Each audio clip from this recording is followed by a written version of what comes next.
Welcome back, toxicologues, to our new toxicology podcast. Today, Anna and I, your favorite botanist and toxicologist, will present you a new plant. A plant that maybe you don't suppose at first sight is toxic. This episode is about Hydrangea. Hydrangeas are beautiful ornamental plants with showy flower heads and lush foliage. A very popular plant you can find all around the globe in most gardens and vegetal spaces.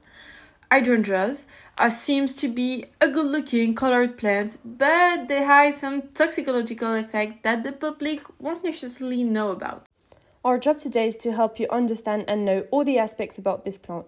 We will mention the information you should know regarding hydrangeas, we will focus on their toxicological aspect, and to finish we will have a look at the symptoms, diagnosis and treatment after an intoxication with hydrangeas. Hydrangeas belongs to the genus Hydrangea, which is included in the Hydrangeaceae family. Hydrangeas typically have broad-toothed leaves and produce clusters of flowers in various colors, including pink, blue, purple, and white. There are several species and cultivars of hydrangeas, each one with its own unique characteristics. Some popular varieties include Hydrangea paniculata, known as panicled hydrangea, or Hydrangea arborescens, known as smooth hydrangea, but the most popular one is Hydrangea macrophylla, known as big leaf hydrangea. Furthermore, hydrangeas are commonly grown as ornamental plants in gardens, parks, or landscape for their attractive flowers or foliage. But they can also be used as specimen plants in borders or mixed shrub planting or grown in containers.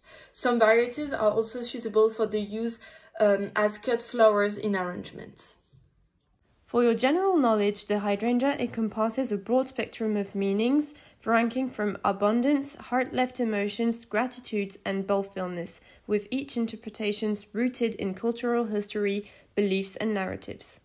In the Japanese culture, for example, the association with apologies originates from the specific legend surrounding the flower.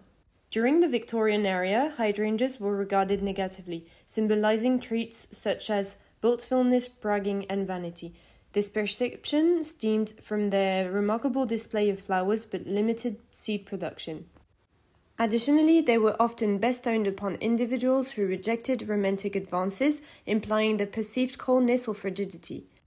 Hydrangeas have a contrasting reputation, embodying positive and negative connotations within various cultural contexts. Meanwhile, hydrangeas are beloved ornamental plants. They hide some toxicological aspects, and parts of the plant contain substances that can be toxic if ingested. Hydrangeas contain cyanogenic glycoside, particularly in their leaves and flowers. In fact, cyanogenic glycosides are the main components associated with toxicity. When ingested, these compounds will transform and release cyanide, a toxic chemical compound, through the whole body. As a result, after ingestion, it can lead to symptoms of cyanide poisoning. The symptoms may include nausea, vomiting, dizziness, difficulty breathing, and in severe cases, seizures or even death. In addition to cyanogenic glycoside, hydrangeas, leaves, and flower contain other compounds that can irritate the gastrointestinal tract if it's ingested.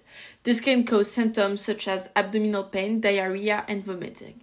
In some cases, individuals may experience skin irritation or allergic reaction upon contact with hydrangea leaves or sap.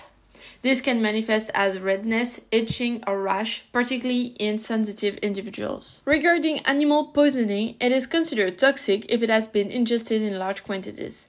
Intoxication with hydrangea affect mainly pets like dogs and cats. Symptoms of poisoning in pets may include vomiting, diarrhea, lethargy, and difficulty breathing. In severe cases, ingestions of the leaves or flower can lead to seizure, coma, or even be fatal to pets. If an animal is suspected of ingesting hydrangea or showing symptoms of poisoning, it is essential to seek veterinary care immediately. Treatment may include inducing vomiting, administering activated charcoal to absorb the toxin, providing supportive care such as intravenous fluids and medication to manage the symptoms.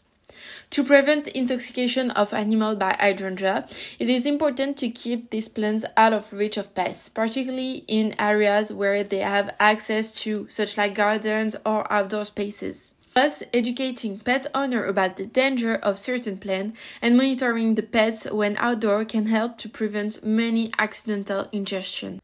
Even though hydrangeas are a beautiful and popular ornamental plant, it is important that pet owners are aware of their toxicity properties and take precautions to ensure the safety of their animals. If ingested, particularly in large quantities, hydrangea leaves or flowers can cause serious health issues, so veterinary care is crucial if poisoning is suspected. An early intervention can improve the prognosis for the affected animals. So this is the end of our little podcast about hydrangeas, and we hope you liked this episode. We will see you next week with a new episode on a new toxic plant, the Cycas revoluta, that will be presented by Margot and Justine. Thank you for listening. Bye, dear toxicologues.